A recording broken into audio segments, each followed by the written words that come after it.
Sí, buenos días. Vamos a comenzar esta primera ponencia con el tema de la comunicación.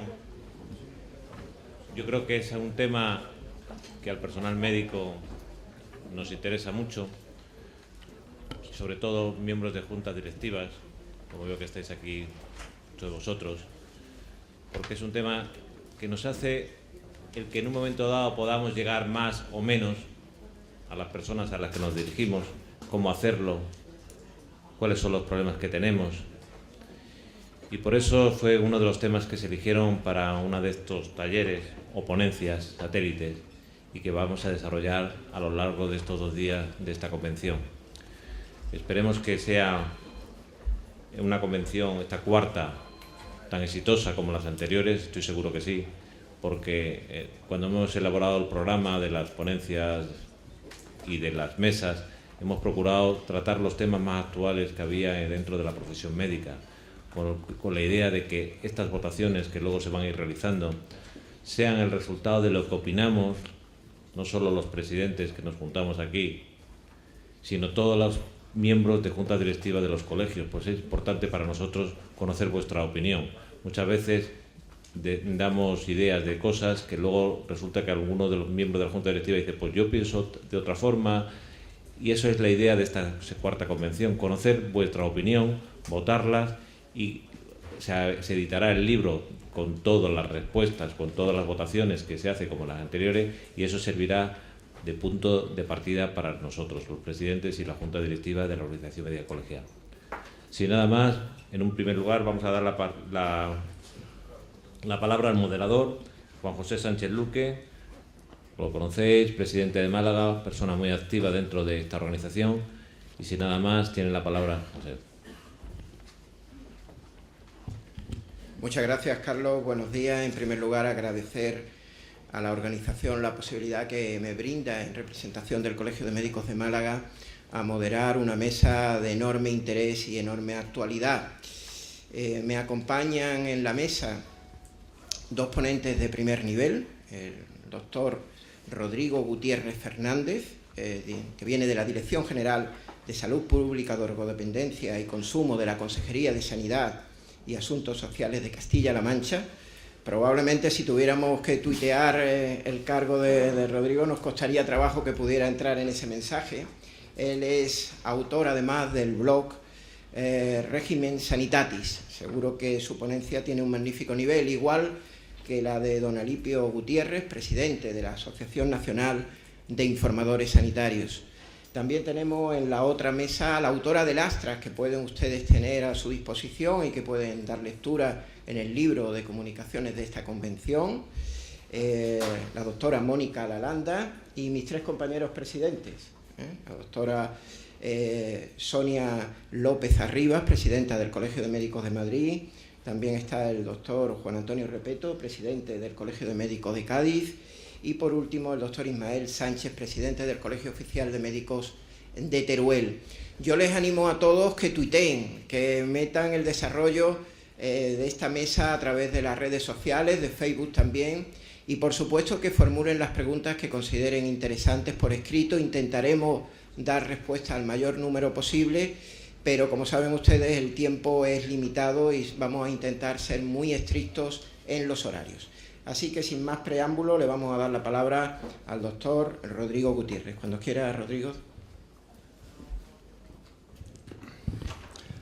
Muy bien, muchas gracias. En primer lugar, agradecer a la Organización Médica Colegial su amable invitación para presentar esta ponencia satélite. En este breve espacio de tiempo hablamos de la comunicación 2.0. La comunicación 2.0, que muchos, bueno, pues a lo mejor es un término que les puede sonar un poco raro. Yo preguntaría una cosa a toda la gente que está aquí. ¿Cuántos de ustedes, si son tan amables, pueden levantar la mano, llevan un smartphone como este, un teléfono en el bolsillo? Yo creo que el 99,9%, ¿no? ¿Cuántos de ustedes tienen un blog, escriben en un blog?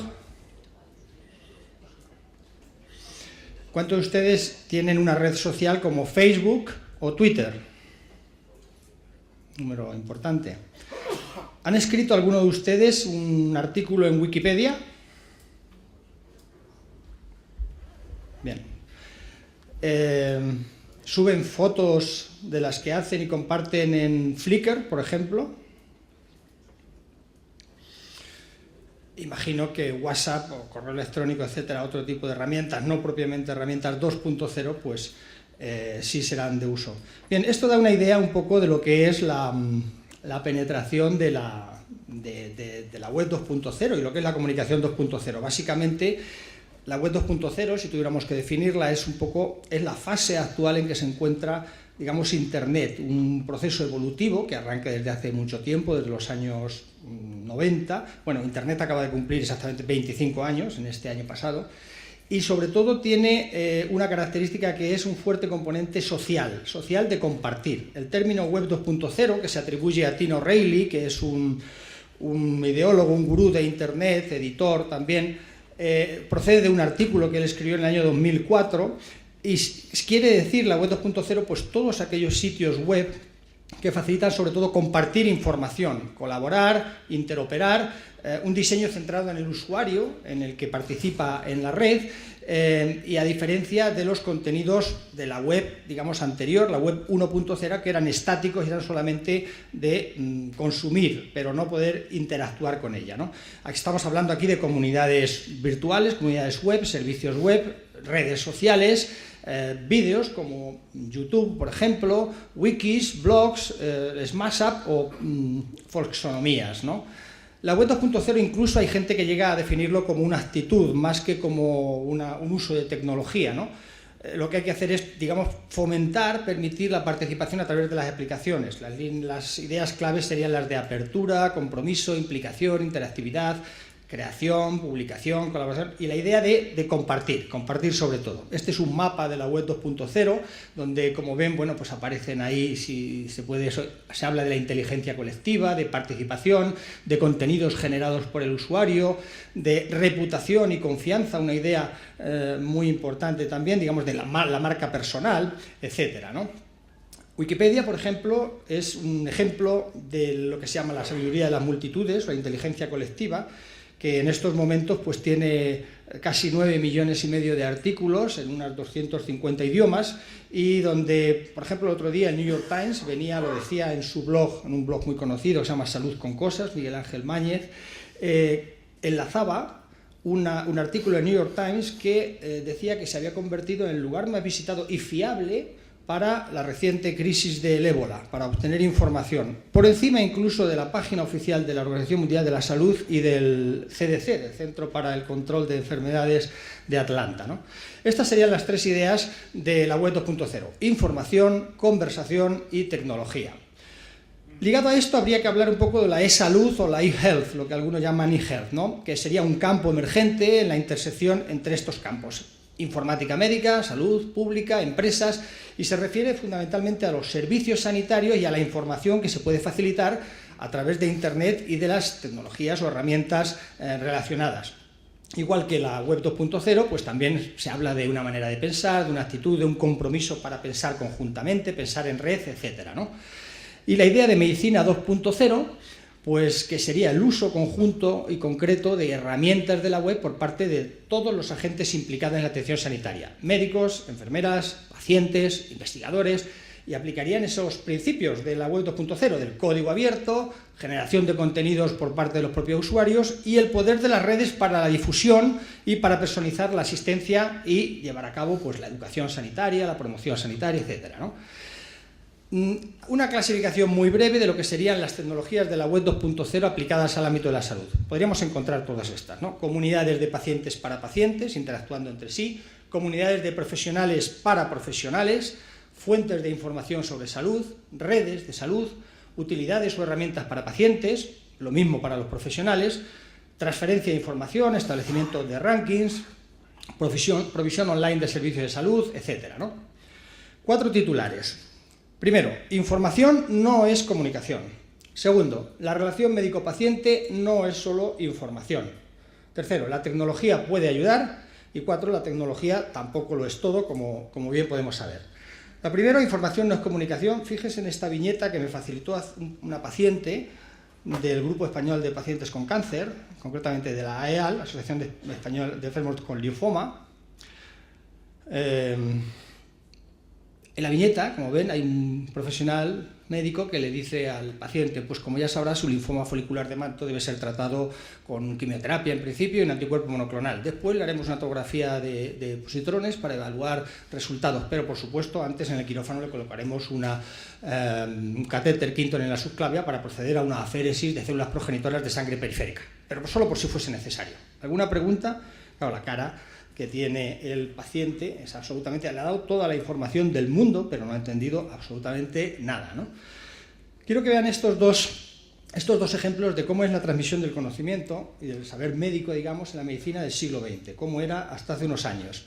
Digamos que había una relación unidireccional del médico al paciente. El médico se informaba pues a través de la ciencia, de su propia práctica clínica, el paciente le llegaban a través de los vecinos, del compañero, de la familia, de los amigos, de revistas generales o de la prensa que leía, etcétera, y esa es la información que obtenía. En cambio, en estos momentos, la transmisión del conocimiento es de esta manera. El médico sigue por los mismos canales recibiendo de la ciencia, de la práctica clínica, etcétera. El usuario, ya no solo paciente, también está más informado y también tiene un conocimiento científico a través de Internet, con datos de cada vez mayor calidad en Internet y a través de la experiencia colectiva de pacientes, del asociacionismo de pacientes, y tiene todas estas vías. Y ya, como ven, la relación es bidireccional, no es solamente del médico al paciente, ¿no? Bueno, de tal modo que se puede decir que la búsqueda de información sanitaria en Internet, tanto de pacientes como de usuarios en general, es ya un proceso irreversible, que tiene un alto valor añadido y que se ha convertido en una forma de situar al propio paciente en el foco, en el centro del sistema, y le habilita para conocer muchas opciones, incluso tomar mejores decisiones para el cuidado de su propia salud, comprometiéndose. Segundo titular, la relación médico-paciente no es solo información. Esta relación vertical, digamos, de despotismo sanitario ilustrado que ilustra esta viñeta, es decir, bueno, cuando queramos saber su opinión ya se la daremos, ¿no? Esto se ha acabado, esto ya no existe. Podemos encontrarnos puntualmente algún profesional que no eso, pero no quiero creer que sea así, ¿no? El paradigma, digamos, de la era industrial en el que los profesionales eran la única fuente exclusiva de conocimiento experto, ¿no?, y de sabiduría, pues ha dado paso, a través de todas estas herramientas, de la mayor información, etcétera, a una era en la que los pacientes, los familiares, los sistemas y las redes que generan entre sí son también recursos fundamentales del propio sistema y de asistencia sanitaria. Esta viñeta que se publicó, pues no sé si en el British Medical Journal, quiero creer, o así, hace unos 10 o 15 años, que me facilitó en su día el doctor Albert Jobel, del cual se va a cumplir dentro de pocos días su aniversario del fallecimiento desgraciado. Pues vean ustedes la cara del profesional, ¿no? Lo siento, doctor, pero una vez más estoy en desacuerdo con usted, le dice la paciente con una carpeta que pone descargas de Internet, ¿no?, que se ha bajado información, ¿no?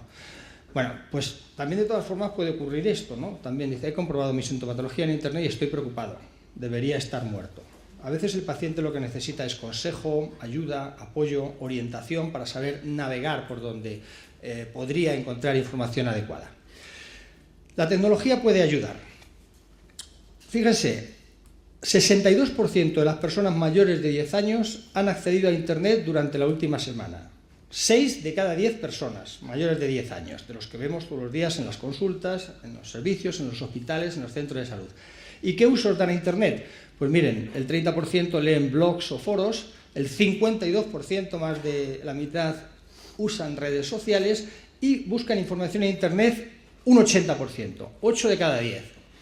De hecho, casi un 40% utilizan Internet, manifiestan en esta encuesta que hace la oleada que se hizo el año pasado del Observatorio Nacional de las Tecnologías y de la Sociedad de la Información.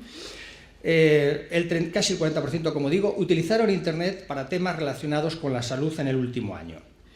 Y para temas relacionados con la salud, para información de sobre enfermedades, sobre nutrición, sobre medicamentos, información sobre instituciones y servicios de salud pública, sobre prevención de enfermedades, incluso, fíjense, un 30%, que tendría que hacernos pensar, sobre medicinas alternativas. Eso, traducido en números de personas, son casi 4 millones de personas. Buscan información en Internet sobre medicinas alternativas, sobre enfermedades en general, más de 10 millones, etcétera, ¿no? Perfecto. Bueno, pues voy a ir más rápido, pasando simplemente, me van a permitir, porque yo, a través de una herramienta que se llama SlideShare, que es una herramienta para compartir, cuelgo siempre las presentaciones, de modo que accederán a ellas, además, a través en su día, de la documentación que se facilitará. Esta es una documentación que da unas ideas muy importantes del perfil tecnológico de los ciudadanos. ¿Qué población utiliza Internet?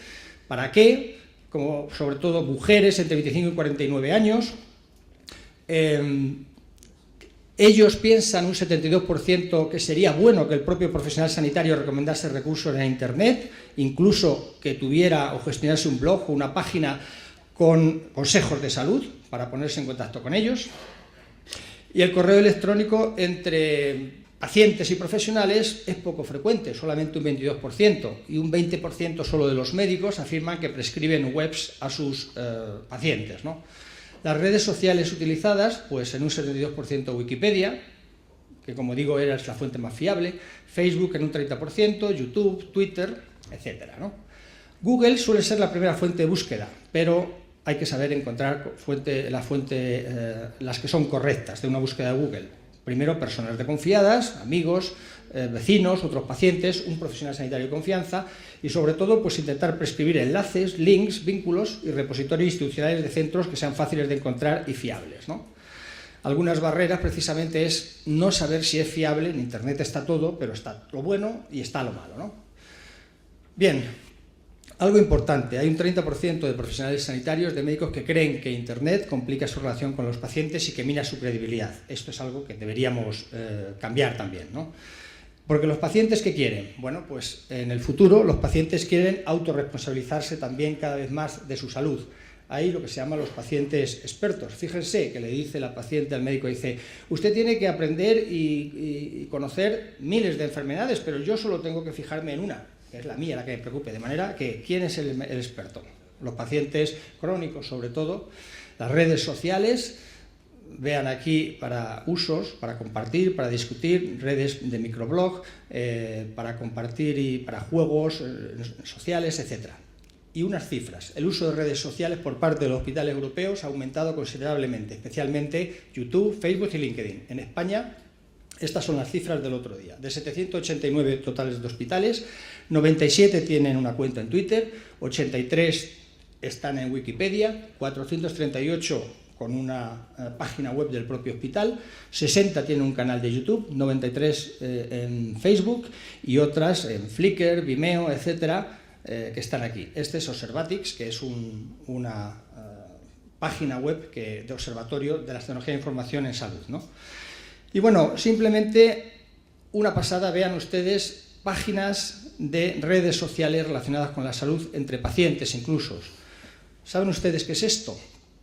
Es un ejemplo que se pone mucho en la web 2.0. Esto es una bolsa para una bomba de insulina, para un traje de novio que ideó una paciente diabética.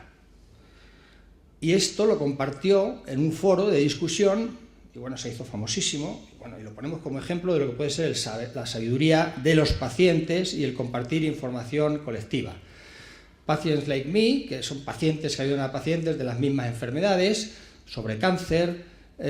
Ojo, también hay hasta páginas web que son para publicar experiencias y críticas sobre la asistencia sanitaria en muchos lugares. Esto es en el Reino Unido, en el National Health Service, ¿no? Y ejemplos muy positivos y muy interesantes en España. Un blog de Rosa Pérez, que es un videoblog a través de vídeos de YouTube. Y en el futuro, pues lo que tendremos que hacer será recomendar webs y las apps, aplicaciones para los smartphones y los teléfonos inteligentes. El último titular, la tecnología de todas formas no lo es todo. Como ya sabemos, cuando una persona tiene relación con nosotros, con el sistema sanitario, lo que quiere es no solo competencia técnica, quiere seguridad, quiere confianza y quiere respeto. Tenemos que asegurarnos de que de verdad estamos escuchando a los pacientes. El profesor Abraham Verghese en Stanford ha vuelto a recordar con una idea que tiene, que son las 25 exploraciones de Stanford, que dice que la innovación más importante en medicina que vendrá en los próximos años será la mano humana. Y necesitamos volver a enfatizar y a recalcar la importancia de la medicina al lado del enfermo, al lado de la cama, y el examen físico en una era de avances tecnológicos. Bueno, al final la fórmula sería H2H, Human to Human. El secreto del cuidado del paciente es cuidar al paciente, que ya lo decía un clínico importante como Francis Well Peabody en el año 1925. Nada más, muchas gracias.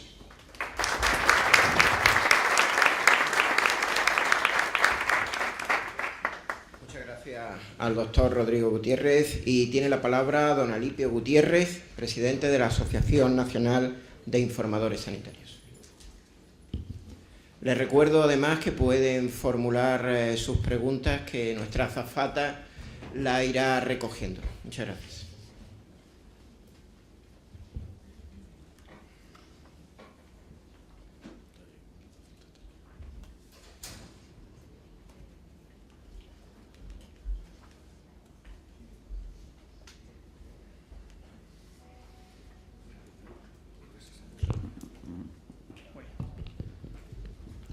Bueno, en primer lugar, buenos días a todos. Voy a tratar de ser especialmente conciso para no repetir algunos conceptos de los que aquí ya se ha hablado, y que creo que estamos en línea, no porque el doctor Gutiérrez tenga mi apellido, que podría ser, no somos familia, al menos que yo sepa, no sé si tendré que dar una vuelta por Castilla-La Mancha, yo soy Castilla-León, no pasa nada, todo es cuestión de investigar.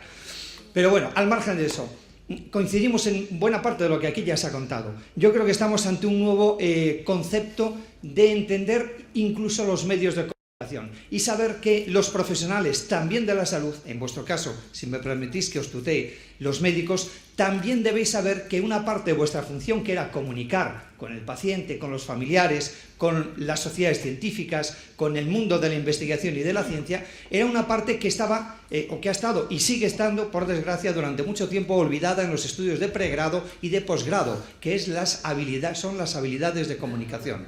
El 80-90% de la tarea de un médico es hacer una buena entrevista clínica, y curiosamente, salvo excepciones, que también las hay, y ahora se está empezando a tratar esto, apenas recibís formación respecto a lo que son las nuevas tecnologías de comunicación, por descontado, pero lo que son las habilidades de comunicación, imprescindible, y no se toca. Con lo cual muchos de vosotros habéis tenido que aprender de vuestros maestros, y luego también pues las condiciones innatas que uno tiene.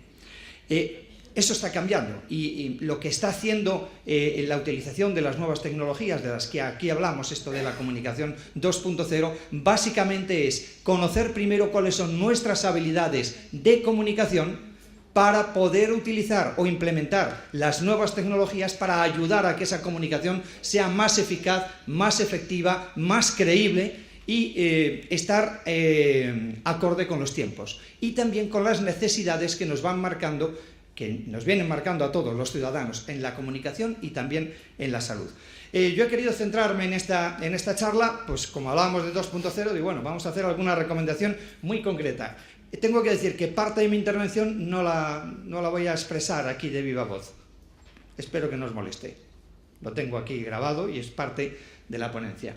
La importancia de saber transmitir salud es algo fundamental en vuestra tarea y también en la tarea de aquellos que nos dedicamos a la comunicación de salud desde los medios de comunicación. Esa es nuestra tarea. Y yo digo, vale, para transmitir salud, ¿en qué tendríamos que fijarnos? Básicamente en dos cosas, que yo creo que estaremos todos de acuerdo. Por un lado, la práctica del ejercicio físico, ser activos, ahora que estamos con muchas enfermedades crónicas como consecuencia del sedentarismo y sus repercusiones, y de cuidar la alimentación, básicamente. Estamos, es el Día Mundial de la Diabetes, es el día 14, estamos enfrascados en una situación de auténtica epidemia de diabetes como consecuencia de una epidemia de obesidad y sobrepeso en nuestro país, o de sedentarismo también, que podríamos entrar a matizar cualquiera de ambas situaciones. El caso es que si queremos transmitir bien algo que tenga que ver con la salud, seguramente tengamos que hablar todos de ejercicio físico, de vida activa y de alimentación. Yo creo que hasta ahí estamos bastante de acuerdo. Voy a conectar el audio para que no se nos olvide, porque quiero que escuchéis algunas cosas que a veces pues merece la pena tener en cuenta. Bien, así que estamos en esto de es importante saber transmitir salud y utilizar las nuevas tecnologías, pero bueno, ¿qué hacemos los medios de comunicación? Pues básicamente dos cosas. Una es tratar de informar con rigor a la población, cosa que, como seguramente todos conozcáis, no siempre conseguimos, y lo hemos visto en el caso de la crisis del ébola en nuestro país. Y, en segundo lugar, utilizar las herramientas más eficaces para transmitir salud, para hablar de salud desde los medios. Y claro, uno dice, respecto al primer asunto, informar con rigor a la población, pero vamos a ver, ¿no lo estamos haciendo? ¿Estamos informando con rigor? Pues vamos a ver, un ejemplo. Y uno tiene la impresión de que se sabe muchísimo y de que la gente aprovechamos muy poco de lo que se sabe. ¿Es verdad eso, José? Es verdad. Realmente sabemos muchas cosas, pero una cosa es el conocimiento científico y otra cosa es cómo yo traslado, no divulgo, que también, sino cómo traslado ese conocimiento científico en una aplicación nutricional. Pues, en mi propia investigación, digo por poner una, Sí. pues habrá montones de datos, pero de todos los cientos de datos, ¿cuál puedo coger yo y decir esto? Lo voy a traducir en un mensaje tan sencillo como usted tiene que freír así. O sea, ese salto del conocimiento básico celular a la cocina, que al fin y al cabo es donde acaba la alimentación, el plato, ese salto es un salto muy difícil de dar. No nos lo enseñan en la escuela. Y, además de eso, no transmitimos a veces ese dato que sí hemos sacado. Bueno, esto pasaba, lo habéis visto, desde el año 2004. 10 años después seguimos prácticamente igual, apenas hemos avanzado en mejorar eso que supone, en vuestro caso, trasladar la ciencia a los ciudadanos en un lenguaje asequible, inteligible por la gran mayoría de todos nosotros. Es un esfuerzo que desde la sociedad se demanda, nosotros especialmente desde los medios de comunicación, siempre que tenemos ocasión de hablar con vosotros, os lo pedimos hasta por favor, decir, mira, no podemos ver lo que hemos visto en la diapositiva de mi colega anterior, donde te da una explicación el médico que no sabes traducir al lenguaje que el común de los mortales entendemos. Así que tenemos que bajar de nivel y saber adaptar el lenguaje científico y el conocimiento científico a un lenguaje cotidiano, al habla, que es lo que todos, como todos nos manejamos en el día a día. Bueno, así que esa es una tarea en la que nosotros también tenemos que participar y nos vamos adaptando. Informaciones sobre todo esto de lo que estamos hablando, titulares, pues muchísimos, ahí tenemos algunos. Las legumbres pueden reducir los índices de colesterol malo, el zinc es un gran aliado contra el resfriado, la vitamina D protege la salud cardiovascular, un componente del aceite de oliva podría tener efecto analgésico, en fin. Desde los medios de comunicación estamos acostumbrados a lanzar sobre todo titulares que puedan ser atractivos. La alimentación saludable en la vejez puede mejorar la rapidez mental. Bueno, y otros más. No pongas tanta sal a la vida, en fin, de esto es de lo que vivimos los medios de comunicación. Vale, hay muchas noticias de salud que se transmiten a través de los medios de comunicación, que es aquello a lo que yo me dedico. La pregunta es, ¿son eficaces esas informaciones? ¿Llegan de verdad a la población que deben llegar o a los que intentamos o deseamos que lleguen? Y yo creo que la respuesta es también cómo accedemos los ciudadanos a esa información. No lo tenemos tampoco muy claro. Podréis decir, hombre, pues esto es bastante sencillo. ¿Alguien sabe cómo llegamos a través, o puede, no sé, no sé si es una opinión generalizada o no, cómo acceden los ciudadanos a este tipo de información de los medios? ¿Cuál puede ser el medio que más se utilizan los ciudadanos para consultar cualquier asunto de salud? El boca a boca, pero uno que sea todavía más contundente, más de masas, la televisión, la radio, el cine, internet, pues no. La herramienta más utilizada por los españoles para comunicarnos no es ninguno de estos medios, que es que además nos sale de manera natural a todos. Se ha comentado hace un instante. Este es el principal medio al que accedemos los ciudadanos para tener cualquier tipo de información y para acceder a los medios de comunicación, llamados tradicionales también. Escuchamos la radio en el smartphone, vemos la televisión en el smartphone, vemos películas de cine en el smartphone, tenemos aplicaciones en el smartphone. Estamos hablando de algo absolutamente cotidiano y que todos manejáis porque al principio de esta mesa habéis levantado creo que el 100% la mano porque todos tenéis un smartphone. Ese es el nuevo medio por el que accedemos a la información los ciudadanos en el siglo XXI. de distintas maneras. ¿Qué hacemos en Internet? Se comentaba aquí, hombre, consultamos información de todo tipo, pero centrándonos en lo que nos afecta en el ámbito de la salud, ¿qué hacemos básicamente? Fíjate, a diario, más de la mitad, un 53%, vemos vídeos en Internet. Vemos vídeos en Internet, el 53% de los ciudadanos a diario. Si vemos semanalmente, esto, en fin, no hace más que incrementar. Y, vale, si vemos vídeos, ¿dónde vemos esos vídeos? ¿Cuál es el principal canal por el que adquirimos o llegamos a esos vídeos? Básicamente, YouTube. Bueno, pues eso, 100 horas de vídeo cada minuto, más de 1.000 millones de personas se pasan por esa plataforma, 1 de cada 4 reproducciones mundiales de YouTube tienen que ver con los dispositivos móviles, tanto smartphones como tablet y también, obviamente, ordenadores. Pero si nos centramos aún más, bueno, ¿y qué hacemos en Internet?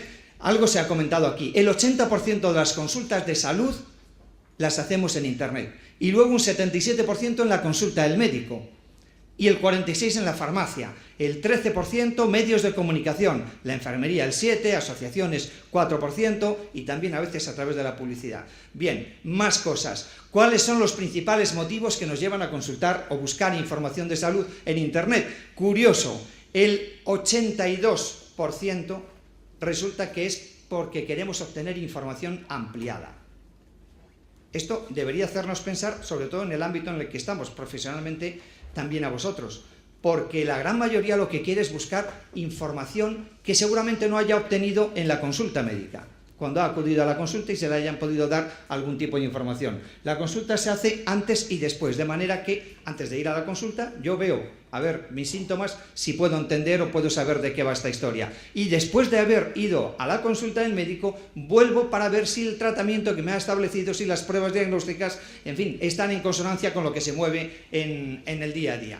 Y yo digo, bueno, pues como os comentaba, muy rápidamente solamente un ejemplo. He buscado algunas páginas web donde, bueno, algo habrá, entiendo yo, de vídeos, algo habrá de que me sirva, que tenga información útil desde el punto de vista de la salud. Y bueno, pues digo, bueno, pues voy a probar en esta, que es una de las mejores páginas que he encontrado. Si os digo lo que hay en el Ministerio de Sanidad, os cortáis las venas. Yo estoy buscando información relativa a las enfermedades cardiovasculares. Me he metido en Internet, que es lo que hacemos el 80% de los ciudadanos antes de acudir a la consulta de nuestro médico, y voy a buscar información o tratar de resolver al menos las dudas que pueda tener en relación a problemas del corazón. Aquí en la página web de la fundaciondelcorazon.com, me parece que tienen buena pinta. Voy a ver qué tipo de información me puede interesar. Aquí, por ejemplo, veo 10 estrategias antiinfarto. Voy a pinchar a ver lo que me encuentro, a ver si me resuelve las dudas que pueda tener en relación a esta consulta que yo quiero hacer. Bien, 10 estrategias antiinfarto, el primer documento. Lo que veo de entrada es muchísima letra, además una letra pequeña. Yo no tengo tiempo para leer, no he entrado en Internet para leer, de manera que yo me voy a marchar de aquí. No me parece atractivo esto. Seguramente si tuviera tiempo podría quedarme a leer, pero me parece que no es el caso. Veo algunas enfermedades destacadas que se establecen aquí por prioridad: infarto de miocardio, muerte súbita, fibrilación auricular. Bueno, puede interesarme. Aquí veo un vídeo, voy a ver Corazón TV, es posible que esto me interese más. A ver qué me cuentan en este vídeo, puede ser interesante o no. Un corazón sano es un corazón contento. Una muy buena razón para cuidarte. Pero si consideras que esto no es suficiente, hay otras razones de peso. Las enfermedades cardiovasculares son la primera causa de mortalidad en España. El 47% de la población adulta tiene el colesterol alto y 7 millones ni siquiera lo saben. Lo bueno es que está en tus manos no ser parte de estas cifras. El 80% de los infartos de miocardio y de los ictus prematuros se pueden prevenir. Llevar una buena alimentación y un estilo de vida activo son factores determinantes para mantener una buena salud. La dieta mediterránea basada en alimentos como el aceite... Bueno, ahí lo dejamos. Podríamos seguir y ver más vídeos y ver qué en fin, cuál es la fiabilidad que me suponen para lo que yo estoy buscando. Pero básicamente Internet no es para colgar textos a día de hoy. Internet es ya, y lo será en un futuro, audiovisual. Es decir, o tenemos vídeos o estamos en el Jurásico de la red. Y o estamos todos en esa dinámica, o seguramente habrá personas que se vayan perdiendo y que se vayan descolgando de este tren que no tiene paradas. Esto no hace más que avanzar hacia adelante.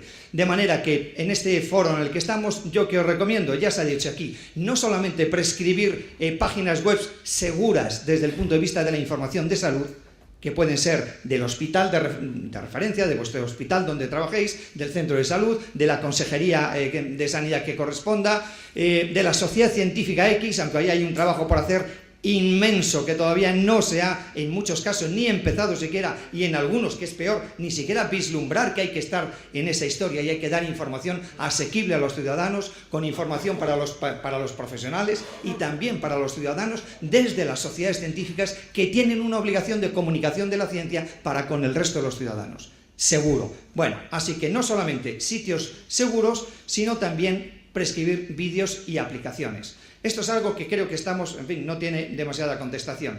De manera que, al margen de lo que aparezca en los medios de comunicación, que pueda resultar más o menos atractivo y lo que hagamos unos y otros, lo que yo quiero deciros a modo de resumen, básicamente es que tenemos un compromiso, que si decíamos, y yo titulaba esta ponencia, la importancia de saber transmitir salud, eso ya se puede ir hacia abajo, y lo que tenemos o debemos tener en cuenta es la importancia de saber cómo transmitir salud de forma eficaz, porque podemos transmitir información que no llega a nadie, podemos transmitir información por herramientas que no sean fiables, que no sean creíbles o que no tengan la garantía de éxito que otras sí tienen, y en esa historia, en ese compromiso, yo creo que estamos todos. O hacemos información audiovisual orientada al ciudadano, o esto no tiene vuelta de hoja y estaremos perdiendo un tren que merece la pena estar subido en él. Muchas gracias.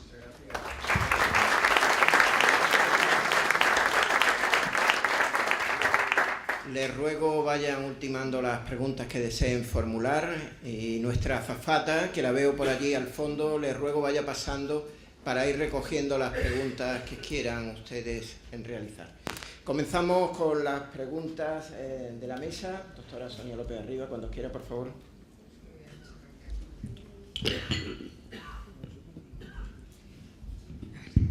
Gracias.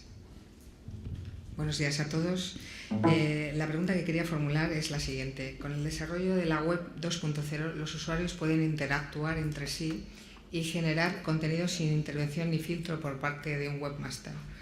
Se ha escrito ya abundante información general sobre el impacto que potencialmente puede provocar que un usuario cualquiera pueda vulnerar el derecho a la intimidad, honor y propia imagen de los individuos, protegido por la Constitución española. Sin embargo, aún es difícil de encontrar estudios sobre las consecuencias negativas de este fenómeno en la profesión médica, cuyos profesionales somos extremadamente vulnerables a la consideración ajena. En un entorno legislativo en el que un usuario protegido por el anonimato o bajo la especial protección de los medios de comunicación, y pongamos por ejemplo cualquier simple página web que tenga contenidos médicos, lo es, ¿han evaluado el impacto negativo que puede tener la web 2.0 sobre los profesionales de la medicina en particular? Esta es una pregunta. ¿Y han evaluado, como en un caso práctico aplicado, la protección que supone especialmente para los médicos el dictado de la sentencia del Tribunal de Justicia de la Unión Europea del 13 de mayo del 2014 sobre el derecho del olvido?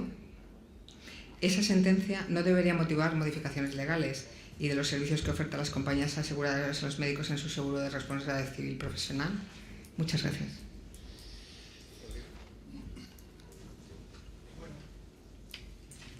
No sé si he entendido bien la pregunta. Lo que quería es ver las consecuencias que puede tener realmente el uso de las herramientas web 2.0, la comunicación 2.0, sobre la conducta, la consideración, la reputación, el prestigio, etcétera, de los profesionales, por una parte, y por otro lado, pues la repercusión o el derecho al olvido en el caso de que hubiera algún conflicto de este tipo, ¿no?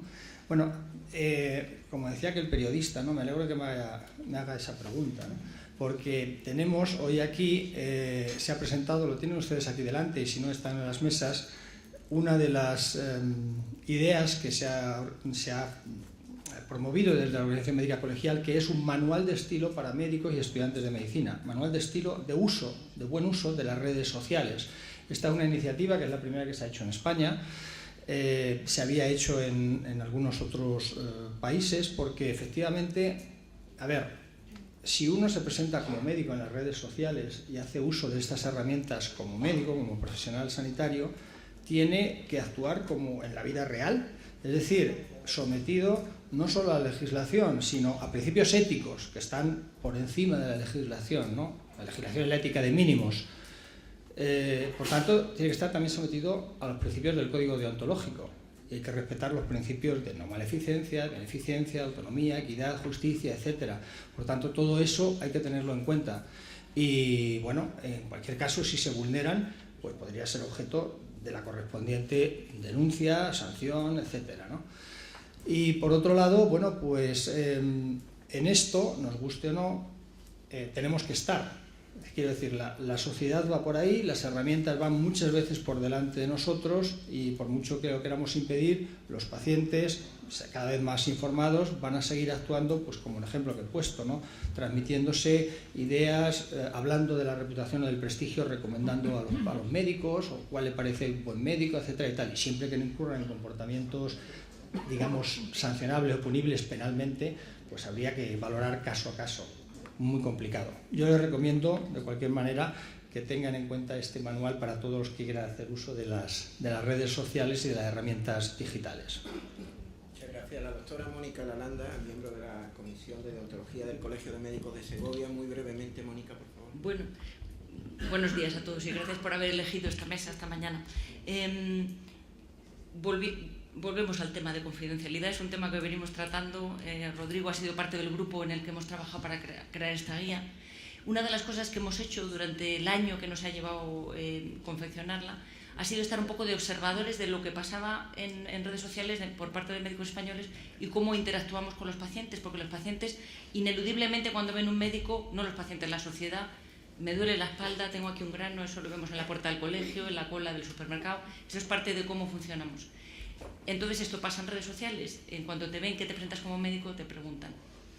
Nuestra responsabilidad es mantener las mismas reglas que en la consulta tenemos interiorizadas, pero cuando nos colocamos en un paradigma tan distinto como son las redes sociales, pues muchas veces parece que nos olvidamos de algo tan básico como la confidencialidad y el secreto médico. Muchas veces parece que tenemos que proteger al paciente de sí mismo o a la persona de sí mismo porque ellos actúan como si estuvieran en la consulta en vez de expuestos. Entonces, ha sido una de las zonas, de las partes de la guía más bonitas de hacer. Hemos pasado todo el año mandándonos capturas de pantalla. José Antonio Trujillo, que está aquí delante, también ha sido miembro del grupo. Mira esta interacción. Hemos estado observando con detenimiento y realmente qué fácil es romper la intimidad, qué fácil es romper el secreto médico en redes sociales, por el afán que tenemos muchas veces como médicos de ayudar, porque si te preguntan cómo no vas a contestar, cómo no vas a ayudar, cómo no vas a guiar. Entonces, bueno, pues la guía es una llamada al sentido común, a actuar igual, porque el riesgo, como bien preguntas, la respuesta es el riesgo, desde luego, es muy grande. Y mucho tiene que cambiar para que dejemos caer la confidencialidad del secreto médico como base de nuestra práctica médica. Muchas gracias, Mónica. Tiene la palabra el doctor Juan Antonio Repeito, presidente del Colegio de Médicos de Cádiz. Buenos días. Bueno, hablamos siempre y llevamos ya esta mañana hablando un rato sobre la comunicación 2.0, de las redes sociales, de la comunicación bidireccional, pero esto, como vemos, es el presente y, si me apuran un poco, hasta el pasado, porque la dinámica que llevan estos temas es tan rápida que de día a día, de semana a semana, nos vamos quedando atrás. Ya llevamos algún tiempo, concretamente desde el 2006, escuchando, hablando de lo que se ha venido en llamar la web o la comunicación 3.0. También se llama web semántica y que parece que con procesos basados en inteligencia artificial va a revolucionar la relación entre emisores y receptores de la información. Mi pregunta sería, ¿podrían explicarnos brevemente en qué consiste esta comunicación 3.0? ¿Qué podría aportar en un futuro cercano su aplicación a lo que aquí tratamos, que son los colegios profesionales, y a su papel central en la comunicación desde el colegio con los colegiados y la sociedad? Muchas gracias.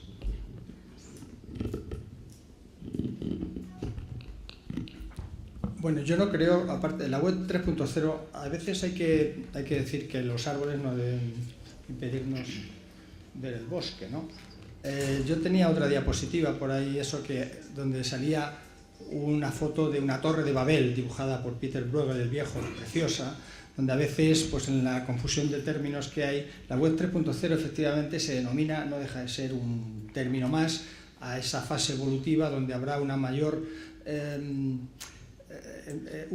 utilización de herramientas, digamos, de inteligencia artificial, pero que no necesariamente mejorarán la comunicación bidireccional en este caso, entre un profesional y un paciente. Eso seguirá siendo, digamos, 2.0. Es decir, donde haya un compromiso, un mayor contacto, la interrelación. A mí no me imagino, más allá de uso de dispositivos o herramientas, los wearables, que se dicen ahora, decir, las pulseras, prendas, etcétera, en que van a tomar constantes, que van a tomar determinados parámetros, que van a medirlos, que se van a enviar, posiblemente es posible que también a una máquina, a un dispositivo, y eso podría a su vez mandarlo a un profesional y comprobarlo con el paciente. Pero en cualquier caso, la intervención del paciente del otro lado, para que exista realmente comunicación tiene que haber ese feedback, eso va a seguir existiendo, por tanto yo creo que ese término no va a dejar de existir, ¿no? va a coexistir al mismo tiempo, ¿no? Que la web 3.0, en la primera diapositiva he puesto una flecha en dirección al tiempo en el que se hablaba aproximadamente hasta el 2010 la web 2.0 y del 2010 al 2020 web 3.0, el desarrollo de todas estas tecnologías. Pero bueno, yo creo que eso lo que deberíamos hacer bien es utilizar bien las herramientas del 2.0, manejarlas con sensatez, con prudencia, con los principios, como comentaba Mónica, y yo creo que entonces podríamos empezar a hablar del uso de otros dispositivos que llegarán, por supuesto, en la tecnología sanitaria. Muy brevemente, Alipio, porque vamos de tiempo fatal. Yo quería comentar simplemente una ampliación a lo que ya ha comentado el doctor Gutiérrez. Acabo de decir una palabra, wearables. En fin, es lo bueno que tiene esto de los smartphones y demás.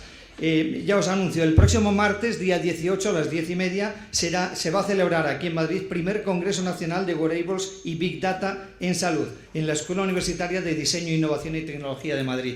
Esto de que las ropas llevan distintos dispositivos que son capaces de manejar o aportar determinada información sobre el estado de salud. Vale, dicho esto, simplemente es que para que sepamos que fijaos cómo va la sociedad, cómo van las cosas pasando. Pero solamente una mínima apreciación respecto a redes sociales, que vosotros, es decir, que es un peligro, nosotros lo vemos desde los medios de comunicación y en el ámbito de la salud especialmente, también desde el vuestro. ¿Hay que estar en redes sociales? Sí. ¿Cómo hay que estar? ¿Para qué? ¿Cuál es nuestra misión? ¿Cuál es nuestro objetivo? Eso es lo que está por definir en muchos casos, pero la ciencia, el conocimiento científico, el rigor científico no vale, no pesa en las redes sociales. Tú puedes ser un médico extraordinario, decir sobre el tema que sea, que te parezca conveniente hablar, decir lo que dice la ciencia a día de hoy y no por eso la gente te va a creer. Puede creer a un iluminado que tiene 30.000 seguidores y que dice que con las hierbas que preparan en no sé qué sitio curan el cáncer de pulmón. Y esa persona puede tener 30.000, 15.000 seguidores y tú puedes tener 100, 200 si llega el caso. Y tú estás hablando de ciencia, diciendo la verdad científica, lo que cuenta en esto, y la gente no te cree. Eso es un problema.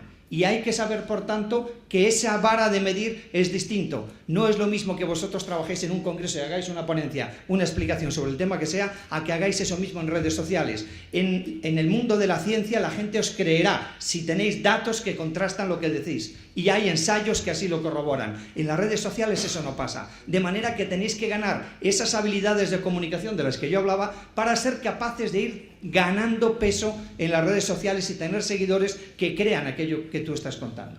Vamos. Cerramos las preguntas de la mesa con el doctor Ismael Sánchez, presidente del Colegio de Médicos de Teruel. Sí.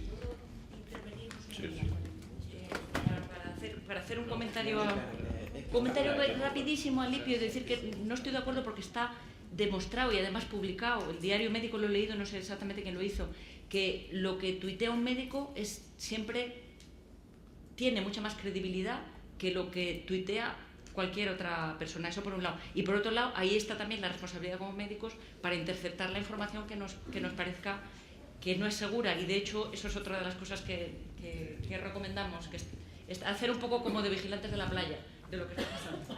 Ismael, cuando quieras, por favor. Muchísimas gracias. Buenos días a todos. Ocasionalmente, en las redes sociales o en la publicidad mal controlada, proliferan informaciones demoledoras y alarmantes en temas relacionados con la salud. Conceptos erróneos que al final el ciudadano los da por buenos. Falta la información del que realmente debería darla, por lo que ésta se inicia en otros sitios, banalizándose y distorsionando el mensaje. Solo tenemos que recordar lo ocurrido hace unas semanas con la crisis del ébola. El principal objetivo de la gestión de la comunicación es asegurar que los principales estamentos o personas a los que afecta una crisis, que puede ser el gobierno, la sociedad, el público, los medios de comunicación, tengan acceso a la mejor información para poder tomar decisiones. Todas las crisis provocan inseguridad, desestabilizan el estado normal de las cosas, por lo que requieren reacciones rápidas. Esto debe integrarse en una estrategia de comunicación efectiva que informe y advierta de las consecuencias negativas. La comunicación clara y comprensible minimiza no solo los miedos de la población, sino también el riesgo para la salud. Ante estas aparentes confusiones, los profesionales de la medicina tenemos una gran responsabilidad y jugamos un papel fundamental. Somos los médicos los que debemos de solventar cualquier duda y los que nos tenemos que encargar de que la población reciba la información más adecuada y simple posible. Desde esta organización, como grupo de expertos en temas de salud, tenemos la responsabilidad de tener todos los conocimientos y los recursos que disponemos al servicio de la población, con la idea de solventar esas dudas y confusiones en temas relacionados con la salud en general. Se trata de informar y de educar a los ciudadanos ante conceptos erróneos, ante interpretaciones mal orientadas en temas básicos de salud o de cualquier otra enfermedad. La información y la educación, por tanto, deben ser dados por autoridad competente que domine el tema. De todo ello, concluyo, pregunto, ya habéis iniciado muchas de las respuestas que yo aquí he estado planteando, pero ¿cómo gestionaríamos toda esta información a través de las redes, nosotros como mayores responsables? ¿Cómo introducimos un interlocutor válido que lidere el proceso? ¿Y cómo establecemos barreras de contención ante situaciones de alarma? Estas son las preguntas que yo hago por la mesa.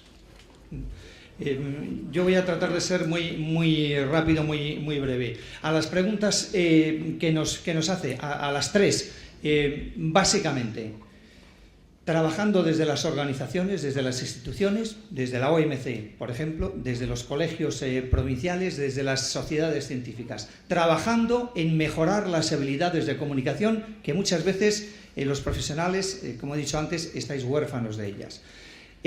Preparando a personas que sean o que puedan ejercer de portavoces, que tengan esas habilidades más desarrolladas o mejor entrenadas, porque todos somos capaces de comunicar bien, en salud también, y además que sean creíbles. Uno de los grandes problemas de esta crisis que hemos vivido hace unos días, que las personas que daban la información no tenían credibilidad para los ciudadanos ni para los medios de comunicación. Error primero, es decir, ha habido en este caso del ébola una crisis de enormes magnitudes en la que todos hemos fallado. Nosotros desde los medios de comunicación también, y muy gravemente. Y en el próximo congreso, aprovecho para decir lo de ANIS, que será 10, 11 y 12 de abril, lo vamos a tratar como tema específico, cómo se ha abordado desde el punto de vista de la información el tratamiento de la llamada crisis del ébola. Pero la crisis del ébola no ha sido por un virus, la crisis ha sido una crisis de comunicación que empezó en el Ministerio el día 6 de octubre a las 8 de la tarde.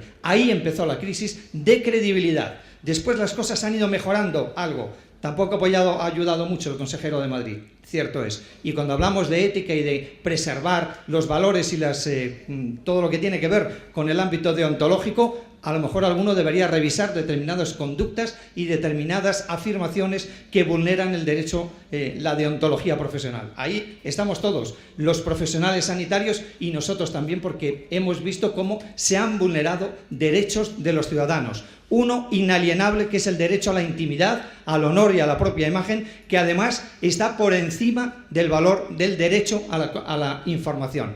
Con lo cual, creo que esa es una asignatura pendiente que debemos manejar y que deberíamos mejorar entre todos. Pero básicamente lo que hay que hacer es saber que los principales, el 80% de los problemas en todos los ámbitos suelen ser un problema de comunicación. Y si no abordamos una buena estrategia de comunicación, si no somos capaces de prepararnos para ser creíbles y para saber cómo en cada momento debemos manejar la información, también en la consulta médica con pacientes y familiares, no lo estaremos haciendo todo lo bien que se podría.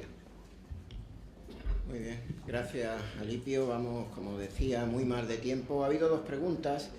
Una de ellas creo que ya ha sido contestada precisamente por Alipio, y es si la utilización de Twitter no puede sesgar la visión de un problema o asunto determinado hacia la visión del grupo habitual de tuiteros, convirtiendo esa tendencia en verdad. Creo que ha sido ya contestada previamente.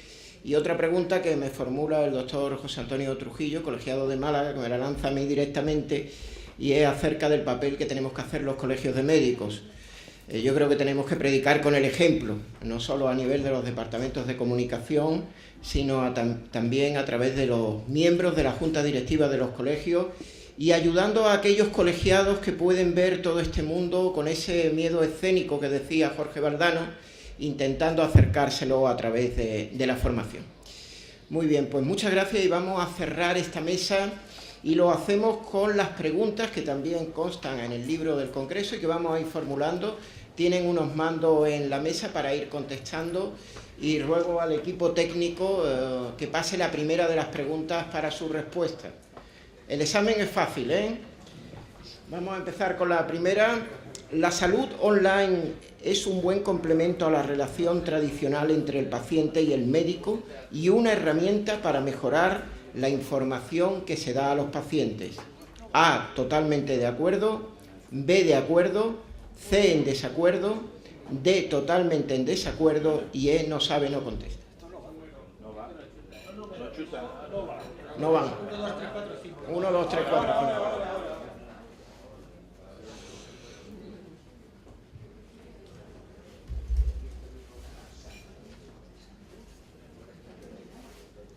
Bueno, pues la respuesta por mayoría queda englobada en los grupos 1 y 2. Pasamos a la siguiente pregunta, a la siguiente enunciado, mejor dicho. La comunicación de información a los pacientes únicamente por vía electrónica no está de acuerdo con la ética médica. Si un paciente insiste en realizar una consulta abierta en redes sociales, debemos proteger su privacidad, aunque él mismo no lo haga. Respondan, por favor.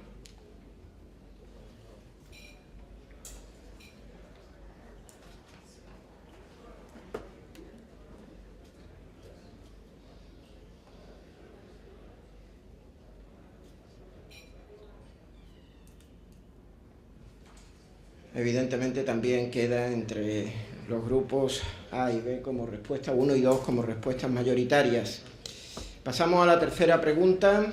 Los sistemas de consulta online no pueden ser ajenos a las coordenadas, requerimientos legales y códigos éticos que rigen actualmente en el Código de Deontología Médica.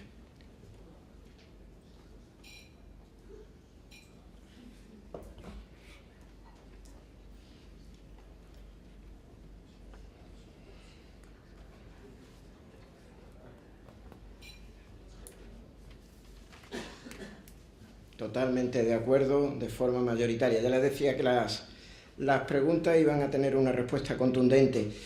4. Sería interesante introducir el uso de redes sociales y salud 2.0 en las facultades de medicina como parte integral del proceso formativo profesional.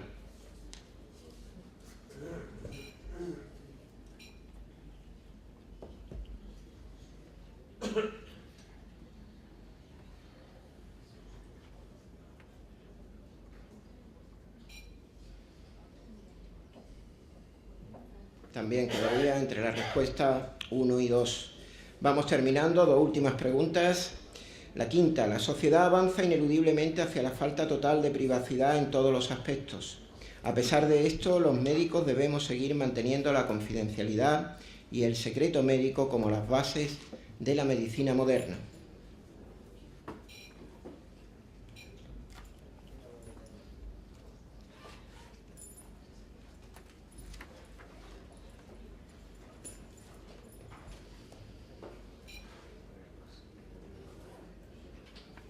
Totalmente de acuerdo, con un 89%. Y última de las cuestiones, el mensaje y la recomendación desde la profesión médica en este entorno es que los usuarios de páginas web sanitaria y de salud deben acceder a páginas fiables con código validado y actualizado, sello de web, con acreditación de contenidos sanitarios y de salud en Internet.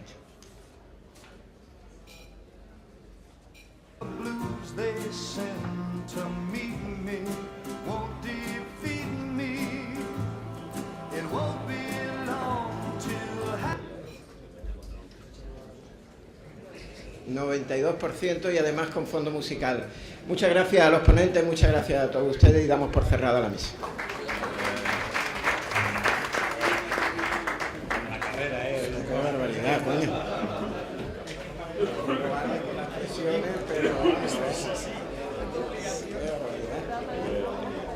Es que